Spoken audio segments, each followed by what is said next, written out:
Okay, so we're going to start with this video, or not this video, this article by The Intercept. People know I love The Intercept. It's one of my favorite, you know, traditional, I guess, news sources, even though it is more independent than, I guess, but you know what I mean. It does, like, they do good reporting, like just traditional reporting.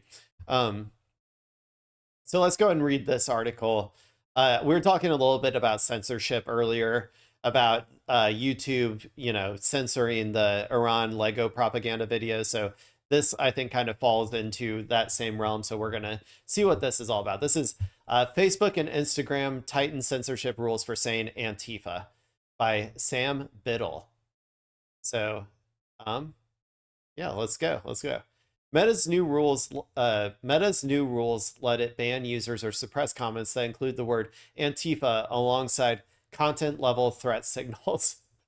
What the fuck is that? Content level threat signals? Okay.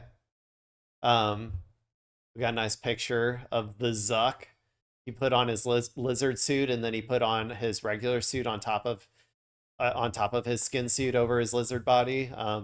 To go hang out with the big, beautiful boy himself. But okay. Facebook and Instagram parent company Meta changed its speech rules to add new restrictions around posts, including the word Antifa, according to documents reviewed by The Intercept. I'm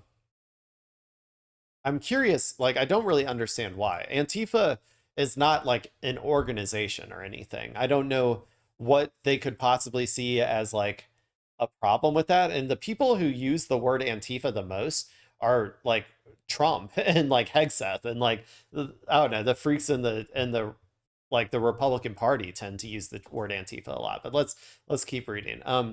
This spring, Meta quietly reversed its community standards policy, an internal company document dictating what its billions of global users can and cannot say online. The latest tweaks can be found in a chapter on violence and incitement, where a subsection titled Other Violence spells out, among other rules, the company's bans on ads for assassins. I like that rule. That's a good rule to have.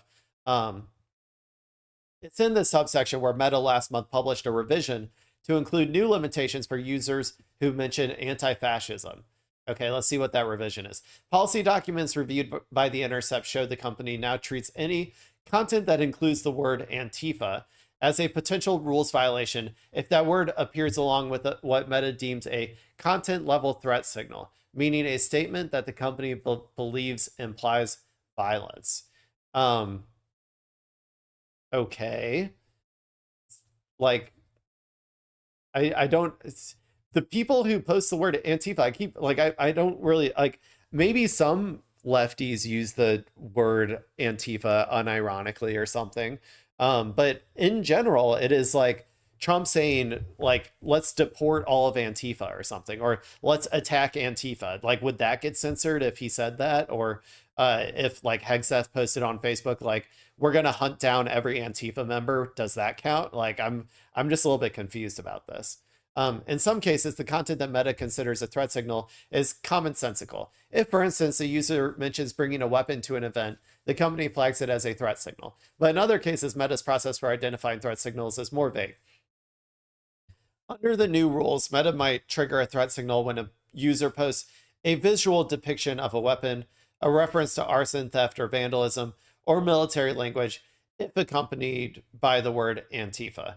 I don't understand why combine it with Antifa? If you're going to have a policy about this, why is the word Antifa even a part of this? Could you not just, like, if someone mentions all this stuff and mentions the word hamburger, like, does that does that trigger anything? Is it because they think Antifa is some sort of like terrorist organization or something? I really don't get it. Um I think I know there's a meme group called Antifa Ultras. Maybe they're trying to target them. Okay. If Antifa is mentioned in the context of references to historical or recent incidents of violence, a category so sprawling that it includes historic wars and battles, that post will also be penalized. Should Meta apply this rule as written, the company could, for instance, restrict posts comparing the anti-fascist nature of World War II to the contemporary Antifa movement. Yeah, I mean, that is true. If you talk about like the people who went to war in World War II, like the boomers and stuff, right? They were anti-fascist. Like all of the boomers, even the ones who hate Antifa or whatever, they all were Antifa back then, and that they were out there fighting a war against fascists. So I guess we can't even talk about World War II at this point if Meta's going to go through with this. But okay. Potential penalties for violating community standards range from a full account ban to comments being hidden or suppressed. The policy change follows years of Meta and its chief executive Mark Zuckerberg's pivot of political convenience towards President Donald Trump and his base. Following Trump's second electoral victory, Meta quickly changed its speech rules to allow for anti-trans slurs and dehumanization of immigrants, of course. The Intercept, which is why I'm saying they're not going to use this to target, like, if the Trump administration or Trump administration official says, I want to go kill every Antifa member, like, or something, which is silly because there's no such thing as an Antifa member. But even so, like, it's not like this rule is going to be enforced against the people threatening violence against Antifa or whatever. It's only going to be used probably by people who like just use the word Antifa. I still don't really understand what this is going to accomplish, even from a state censorship perspective. Like, I don't quite get what the point of this is. But asked about the new restrictions on the word Antifa, Meta spokesperson Erica Sakin pointed to a March transparency report that noted that the company would remove QAnon and Antifa content when combined. Okay, so they're getting QAnon too, I guess. With content level threat signals. The report does not explain what those signals are. Meta did not respond when asked if the company had discussed its Antifa speech rules with the Trump administration. Probably. Meta largely outsources the enforcement of its community standards rules to low-paid contractors whose interpretation and application of the policies can vary. The company's automated algorithmic content moderation systems are also famously glitchy. This combination can result in erratic censorship, particularly when political ideology is classified as violent or terroristic. The new rules around saying Antifa on Facebook and Instagram comes amid efforts by the White House to crack down on left-wing political organizing under the guise of national security. Though Antifa is a contraction of the word anti-fascism and not an actual group, Trump last September signed an executive order designating the leaderless, decentralized movement as a domestic. It's not even a movement. It is just a word. It is a word. Like, you are going to war with a word. Or an ideology. You're going to war with an ideology of being against fascism. So even that leaderless, decentralized movement is a little bit like hyperbolic, but as a domestic terrorist organization. A subsequent executive memorandum in SPM 7 again singled out Antifa ideology as a cause of domestic terrorism and organized political violence. It's not. It just isn't. I don't know of a single Antifa school shooting. I don't know of a single Antifa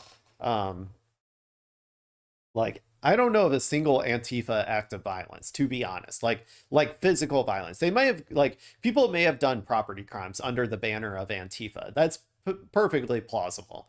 But as far as I know, there has never been an actual act of violence associated even with the word Antifa. I don't know. That seems really silly. And it's going to just be used to target anybody who opposes the state, eventually. And Republicans and right-wingers out there, that does not exclude you.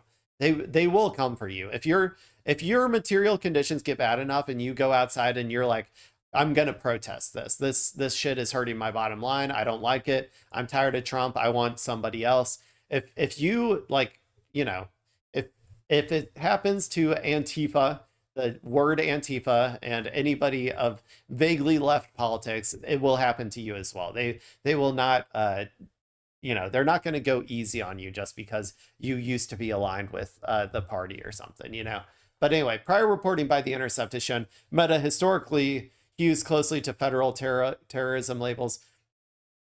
Meta in 2020 announced it would tackle the leftist bogeyman under its movement and organizations tied to violence policy alongside QAnon, the right-wing mass delusion that helped foment the January 6th effort to overturn. Now, there's an actual instance of violence associated with a movement. And QAnon, I would say, is a good analogy because it is like a decentralized. I would say it's closer to an actual group, like a decentralized movement, as they talked about before. Antifa, I wouldn't even consider a movement. I just think it's like a word that a lot of people consider themselves. Like, but yeah.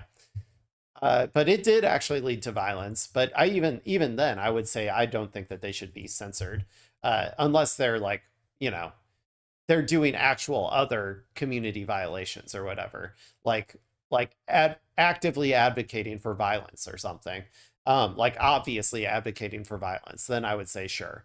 But it shouldn't be because they're QAnon. It should just be like, we don't like when people actively advocate for violence. But there you go. Those self-identified Antifa adherents have taken part in acts of property damage. That's what I said, is like, I'm sure that's happened. Analyses repeatedly show that left-wing violence in the United States is a relatively small and rare threat compared to right-wing extremist groups and militias. Yeah, we all know that already. It doesn't matter. Reality doesn't matter anymore. Facts don't matter anymore. They're just gonna go. They're gonna do what they're gonna do, and we just all have to suffer through it. So, but like I said before, material conditions are going to worsen one day. So if all the free speech warriors who conveniently forget about free speech when it comes to leftists and socialists and communists who want to go out there and, I don't know, protest for Palestinians or whatever, if you don't protect those people's rights to protest, eventually you're going to be also not allowed to protest when your material conditions get so bad that you feel like, okay, it's time to actually put down the iPad and go outside or whatever. But okay.